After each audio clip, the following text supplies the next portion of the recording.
The woman lying in the snow wasn't breathing right.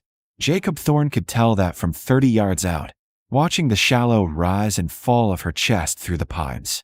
Her dark cloak had frozen stiff around her shoulders. One hand was still reaching forward, fingers curled like she'd been trying to crawl just a little bit farther before the cold took her down for good. He knelt in the powder, close enough now to see the purple bruise spreading across her cheekbone and the split in her bottom lip. Fresh, maybe a day old. Her skin had that waxy gray color that meant she didn't have much time left. Jacob lifted her without a word. She weighed almost nothing under the layers of wool and ice.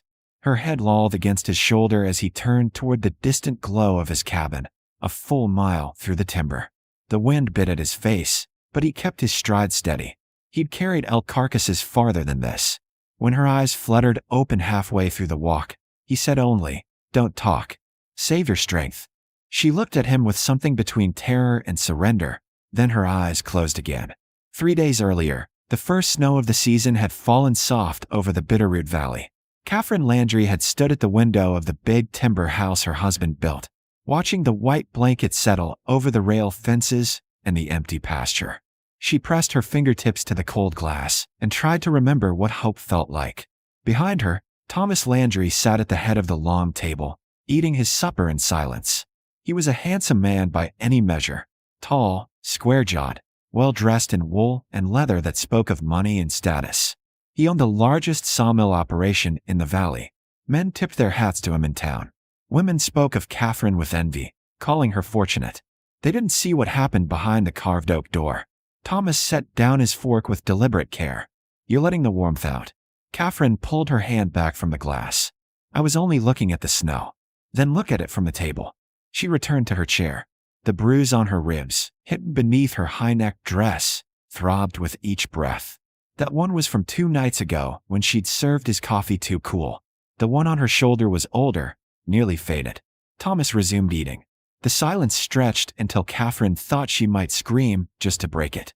"I'll be traveling to Missoula next week," Thomas said finally. "Business with the territorial office. You'll remain here. Of course. Mrs. Hendricks from town will come by to check on you. You'll be courteous." "Yes, Thomas." He looked at her then, his pale eyes flat and assessing. "You've been quiet lately. Obedient. I appreciate that, Catherine. When you behave well, things are pleasant between us." She lowered her gaze to her plate. "I try. See that you continue." That night, lying rigid in the bed they shared, Catherine stared at the ceiling beams and made her plan. Thomas would leave on Tuesday. The nearest town to the east was 3 days' walk through rough country, but there was a trading post at Schaefer's Creek, maybe 2 days if she moved fast. She had a little money hidden in a flour tin, coin sheets skimmed from the household account over months. It wasn't much, but it was something. She would run. She had to. Tuesday came cold and clear. Thomas left before dawn with his leather satchel and his fine black horse. He kissed her forehead at the door, a gesture that might have looked tender to an outsider. "Be good," he said. "Safe travels," she whispered. She waited 2 hours after he disappeared down the valley road. Then she changed into her warmest dress, pulled on a heavy cloak, and laced her boots tight. She packed bread, dried meat, and a canteen into a canvas bag. The money went into her pocket. She walked out the back door and didn't look behind her. The first day went better than she'd hoped. She followed the old trapper's trail that cut east through the foothills, staying off the main roads where Thomas's men might spot her. The sky stayed clear. Her legs held strong. By nightfall, she'd made good distance. She slept beneath a rocky overhang, wrapped in her cloak, and woke to the smell of snow in the air. The second day, the storm hit. It came fast, rolling down from the high peaks like a gray wall. Within an hour, the trail vanished under fresh powder. The wind picked up, howling through the trees and cutting straight through her wool layers. Catherine pushed forward, arms wrapped around herself, boots slipping on hidden ice. She didn't see the root that caught her foot. She went down hard, slamming her knee against a buried stone. Pain flared white hot. When she tried to stand, her leg buckled. The cold crept in after that. She crawled for a while, dragging herself forward, but the strength bled out of her with every yard. The gray sky pressed down. Snow gathered on her shoulders and in her hair. Finally, she stopped. She curled onto her side in the white silence and thought of the big house, The oak door, Thomas's pale eyes. At least he wouldn't find her here. She closed her eyes and waited. That was when the mountain man found her. Jacob's cabin sat in a clearing ringed by dense pines, built solid from hand-hewn logs and chinked tight against the winter. Inside, the iron stove radiated steady heat. He laid the woman on the narrow cot near the fire and worked quickly, stripping away the frozen cloak and unlacing her boots with practiced efficiency. Her stockings were soaked through. Her fingers had started turning blue at the tips.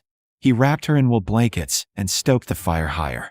Then he filled the basin with lukewarm water, not hot, that would hurt more than help, and began working warmth back into her hands and feet. She didn't wake, but her breathing deepened. Jacob had lived alone on this mountain for 6 years. Before that, he'd worked timber camps and gold claims, drifting through the territories without putting down roots. He'd built this place with his own hands after deciding he'd had enough of people and their endless complications.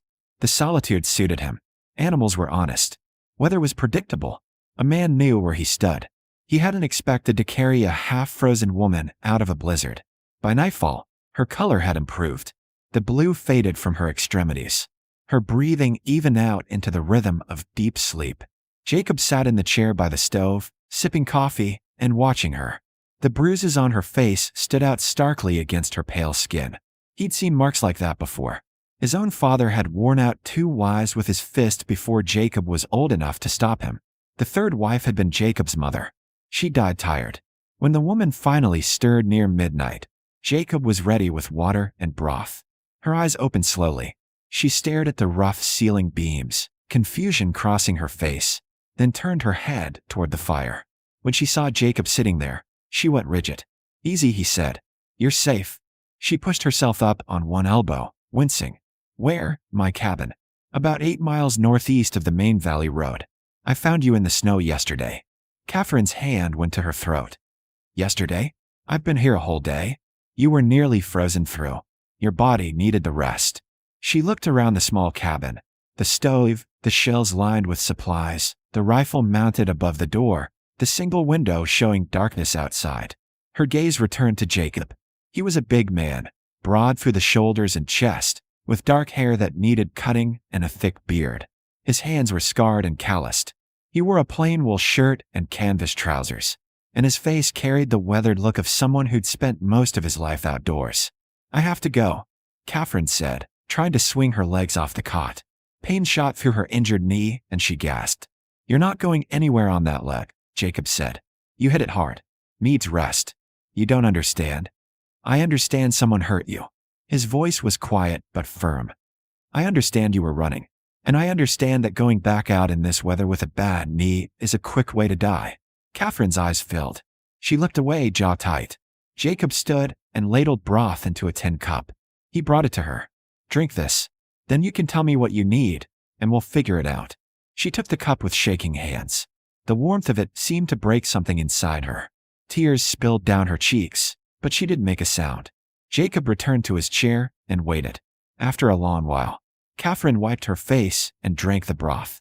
When she spoke, her voice was steady. "My name is Catherine Landry. My husband is Thomas Landry. He owns the big mill operation in the valley." Jacob nodded slowly. He'd heard the name, never met the man, but the Landry mill supplied half the territory. "He'll be looking for me," Catherine continued. "When he gets back from Missoula and finds me gone, he'll send men. He won't let me just leave." "Because he loves you?" Jacob asked, though he already knew the answer. "Because I'm his." Her voice hardened. "Like the mill, like the house, like the horses in his stable." Jacob was quiet for a moment. Then he said, "How long?" "We've been married 4 years." "How long has he been hurting you?" Catherine looked into the fire. "Since the wedding night." The wind picked up outside, rattling the shutters. Jacob stood and added another log to the stove. When he turned back, Catherine was watching him with an expression he couldn't quite read. "Why did you help me?" she asked. "You needed help. Most men would have taken me straight back to town, returned me to my husband like a lost horse." Jacob met her eyes. "I'm not most men." Over the next 2 days, an unspoken agreement settled between them. Catherine rested, letting her knee heal. Jacob went about his work, checking his trap lines, splitting firewood, maintaining the cabin. He was a man of few words, but his actions spoke clearly. He brought her meals. He kept the fire high. He asked no questions she didn't offer to answer. Catherine watched him. She'd spent 4 years walking on eggshells, reading Thomas's moods in the set of his shoulders and the tone of his silence. Jacob's silence was different. It wasn't a weapon. It was just quiet. On the third evening, she asked, "Do you ever get lonely up here?" Jacob was mending a leather strap by lamplight. He didn't look up. Sometimes. But lonely's better than the alternative. What alternative? People who make you feel alone even when they're standing right next to you. Catherine understood that perfectly. The knock came just before dawn on the fourth day. Jacob was awake instantly, rifle in hand. Catherine sat up on the cot, her face pale in the dim pre-dawn light. The knock came again, hard, demanding. "Thorne," a voice called. "Jacob Thorne. Open up." Jacob recognized the voice. Dale Carver, one of Thomas Landry's foremen. He moved to the window and looked out. 3 men on horseback waited in the clearing, vapor rising from the horses' nostrils in the cold air. Carver sat in the middle, a heavy man with a thick coat and a rifle across his saddle. Catherine's hand covered her mouth. Jacob set his rifle by the door and opened it partway, blocking the interior from view. "Carver, what brings you up here before sunup?" "We're looking for Mrs. Landry," Carver said, his breath misting. "She went missing nearly a week ago. Mr. Landry's offering a substantial reward for information about her whereabouts." "Haven't seen anyone," Jacob said evenly. Carver's eyes narrowed. "You mind if we look around? Just to be thorough." "I do mind. This is private property. Now, Thorne, we're not trying to cause trouble. But Mr. Landry's a powerful man, and he's real concerned about his wife. If you're hiding something, I'm not hiding anything. I'm telling you to get off my land." One of the other men shifted in his saddle, hand moving toward his rifle. Jacob didn't move, but his voice dropped into a lower register. "You really want to do this?" Carver held up a hand to his man. He studied Jacob for a long moment. "We'll be checking with all the trappers and homesteaders in these hills. If we find out you lied to us, there'll be consequences. You know where to find me." The men turned their horses and rode back into the trees. Jacob stood in the doorway until the sound of hoofbeats faded completely. Then he closed the door and turned to Catherine. She was standing now, despite her injured knee, her hands clenched at her sides. "They'll come back. Thomas won't stop. He'll send more men, and they'll search every cabin from here to the Canadian line." Jacob walked to the stove and poured coffee. "Then we make sure you're somewhere he can't find you." "Where?" "I have no family. No money except what I brought with me. And even if I make it to another town, he has connections. People know his name. They'll send me back." Jacob handed her the coffee. "There's a settlement 3 days north called Prospect. It's rough country, miners, mostly, and some railroad workers. Nobody there cares about valley politics. I know a woman who runs a boarding house. She asks no questions and keeps no records. You could work for her. Keep your head down until spring. By then, you'll have enough money to catch the stage to Helena or Portland. Start fresh somewhere Thomas Landry's name means nothing." Catherine looked at him. "You take me there? Soon as your knee's strong enough to ride." "Why?" Her voice cracked. "Why would you risk this for me?" Jacob was quiet for a moment. Then he said, "When I was 12, my mother tried to leave my father. She made it about 5 miles before he tracked her down and dragged her back home. She never tried again. She died when I was 16, worn down to nothing." He met Catherine's eyes. "I was too young to help her then. I'm not too young now." Catherine set down the coffee cup and crossed to where he stood. She reached out slowly, giving him time to step back if he wanted. When he didn't move, she placed her hand over his. "Thank you." Jacob looked down at their joined hands. Her fingers were small and fine-boned against his scarred palm. Something shifted in his chest, an old locked door creaking open just slightly. They spent the next week preparing. Jacob taught Catherine to ride his spare horse, a sturdy mare with a gentle temperament. Her knee improved daily. He packed supplies, dried venison, hardtack, coffee, ammunition. Catherine helped where she could, mending his extra clothes and organizing the provisions with the same precise care she'd once used managing Thomas's household accounts. In the evenings, they sat by the fire and talked. Small things at first. The weather, the wildlife, the quality of the season's pelts. Then deeper things. Catherine spoke about the girl she'd been before Thomas, the one who'd loved books and wildflowers and had dreamed of teaching school someday. Jacob told her about building the cabin, about choosing this particular clearing because of the way the light came through the pines at dawn. Neither of them spoke about what would happen after he delivered her to Prospect and rode back to his solitary mountain. They left on a clear, cold morning when the sky was so blue it hurt to look at. The ride north took them through country that grew wilder with each mile, steep ravines thick with spruce, frozen creeks that had to be crossed carefully, ridges that offered views of peaks stretching endlessly toward the horizon. Jacob rode ahead, reading the trail. Catherine followed on the mare, sitting straighter in the saddle each day as her strength returned. At night, Jacob built fires and set up a canvas lean-to. They slept on opposite sides of the flames, proper and separate, though sometimes Catherine woke to find Jacob sitting watch, his rifle across his knees, keeping the darkness at bay. On the third day, they crested a high pass and looked down into a narrow valley where Prospect sprawled along a muddy main street. Smoke rose from dozens of chimneys. The sound of hammers and saws echoed up from the valley floor. "That's it," Jacob said. Catherine stared down at the town that would be her new beginning. She should have felt relief. Instead, she felt something heavy settling in her chest. Jacob led her down the switchback trail to a neat two-storied building at the edge of town. A painted sign read, "Harmon's Boarding House." A woman in a practical wool dress was sweeping the front steps. She looked up as they approached, her sharp eyes taking in everything. "Jacob Thorne," she said. "Haven't seen you in 2 years." "Mrs. Harmon." Jacob dismounted. "I need a favor." Mrs. Harmon looked at Catherine, still sitting the mare. She saw the fading bruises, the good quality dress now travel-worn, the way the young woman held herself with a mixture of dignity and exhaustion. "Come inside," Mrs. Harmon said. "Both of you." Over coffee in the warm kitchen, Jacob explained in his sparse way. Mrs. Harmon listened without interrupting. When he finished, she turned to Catherine. "Can you cook?" "Yes, ma'am." "Keep books?" "Manage accounts?" "I kept my husband's business ledgers for 4 years." Mrs. Harmon nodded. "I can use someone with a steady hand. Room and board plus $10 a month. You stay out of trouble. I don't ask questions." "Fair." "More than fair," Catherine whispered. "Thank you." "Don't thank me yet. Work starts at dawn." But her eyes were kind. Jacob stood. "I should get back before the weather turns."